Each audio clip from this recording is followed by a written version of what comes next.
C'è una frase, c'è Novak Đokovic ha lasciato cadere durante un'intervista, e c'è da sola veil, più di mille analisi tatiche. Ha detto, mi rivedo in lui, e non stava parlando di un Giovanni emergent qualsiasi, ma del numero uno al mondo, Jannik Sinner. Il campione serbo arriva da un weekend da dimenticare Cincinnati, Furigia al secondo turno del Masters 1000, superato in 3 set un avversario ben oltre le prime 50 posizioni del ranking. Una sconfitta che pesa. Perch interrompe una striscia lunghissima, Irano 20 anni che Đokovic non perdeva a Cincinnati contro un giocatore fuori dai primi 30 al mondo. Ma il serbo non si fermato a leccarsi la ferite. Hagia lo scardo puntato oltre verso New York. Dovrà du settimane prendere il via l'ultimo slam della stagione. Lì, sul cemento dello US Open, potrebbe trovarsi di nuovo davanti proprio Sinner. El uomo che lo ha eliminato in semifinali nell'ultimo Wimbledon, nonostante un fastidio al ginocchio che continua ad accompagnarlo.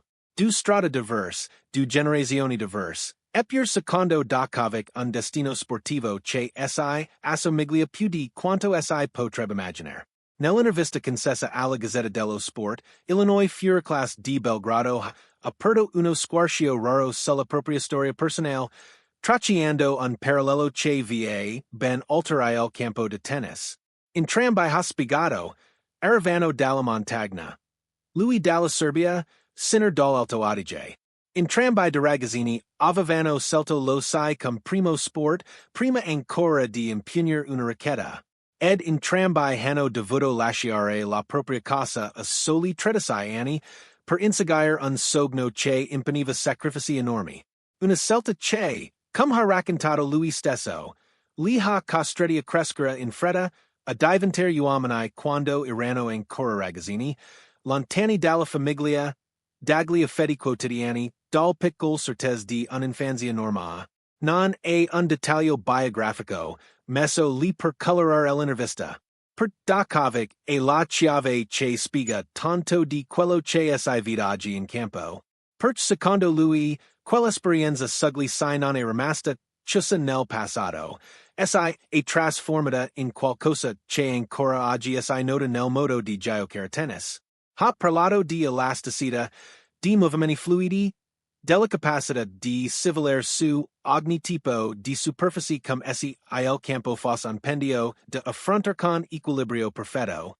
Ha citato la flessibilità del cavigli, quella che si costrua solo stando or sull'inive, cercando di restare in piedi mentre tutto intorno cambia direzione. Ha aggiunto un altro elemento, forse il più interessante. La coordinazione tra la parte superiore e quella inferiore del corpo, un equilibrio che nello sai è question di sopravvivenza e nel tennis diventa vantaggio competitivo. Sono le fondamenta silenziose. Quel che nessuno nota guardando un campione vincere un punto, ma che secondo Đokovic spiegano perch lui e Sinner si muovono in modo così simile su ogni tipo di terreno, dal cemento alla terra rossa fino all'erba.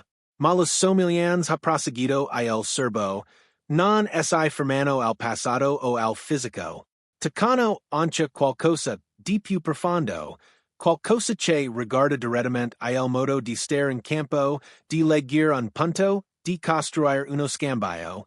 Đokovic non ha voluto scendere troppo nel tecnico, non ha voluto elencare colpi o schemi, ma ha lasciato intendere che ci osserva con attenzione più a riconoscere in Sinner tratti che appartengono anche al proprio gioco. Un modo di anticipare l'avversario forse, o quella capacità di restare lucidi anche nei momenti più tesi di una partita.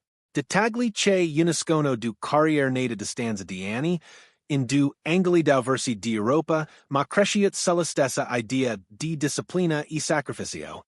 E allora, quando gli è stato chiesto di riassumere tutto in post-parole, Đokovic non ha girato intorno alla domanda.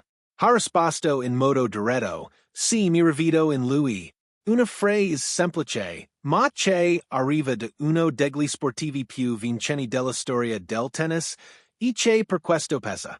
Non è la dichiarazione di un rivale qualsiasi, e il riconoscimento di chi ha vinto quasi tutto quello che si poteva vincere, e che ora guarda a Sinner non come una minaccia di sottovalutare, ma come uno specchio del proprio percorso. Resta da vedere se I due si incontreranno di nuovo a New York, in quello che sarebbe un altro capitolo di una rivalità che continua a crescere partita dopo partita. Intanto, questa intervista lascia intravedere un lato meno conosciuto del campione serbo, quello di un uomo che nella storia di un ragazzo alto assassino rivide pesi della propria giovanezza, fada di neve, sacrifici e distanza da casa. Se questo racconto ti ha incuriosito, iscriviti al canale e attiva la campanella. Per noi è davvero importante.